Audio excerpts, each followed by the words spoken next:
अभिमान आहे आम्हाला. संप्रदायामध्ये एक माणूस असा आहे महाराज आमच्या, अहो रात्री 12 ते 3 कीर्तन ठेवा महाराज इंदुरीकर महाराजाचं, कुठंही ठेवा ना. अरे एकदा पंतप्रधान झाला की दुसऱ्या वर्षी लोक लाईक नाही करत त्याला, एकदा मुख्यमंत्री झाला तरी लोक त्याला लाईक नाही करत, एकदा आमदार झाला की लोक म्हणतात अरे बदलायला जा, एकदा खासदार झाले की लोक बदला म्हणतात त्याला. 40 वर्ष अजून सुद्धा मार्केट जाम करून ठेवलं. ही ताकद वारकरी संप्रदायाची महाराज. 40 वर्ष एकाच दमाने एवढं मार्केट, अहो कोणाचंच नाही ना, पंतप्रधानाचं नाही देशाच्या. ही वस्तुस्थिती आहे महाराज. लोकांना दररोज नवीन चेंजेस पाहिजेत, पण या वारकरी संप्रदायामध्ये एक असा आजोबा होऊन गेला, 7वा आजोबा म्हणतात त्याला, कितवा 8वा आजोबा.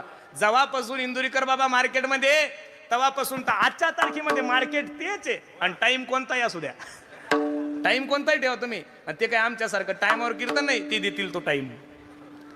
5 ते 7 ठेवा, 7 ते 9 ठेवा, 9 ते 11 ठेवा, 11 ते 1 ठेवा, 1 ते 3 ठेवा, लोक तेवढेच आहे महाराज. ही ताकद इंदुरीकर महाराजांची नाहीये, ही ताकद वारकरी संप्रदायाची महाराज.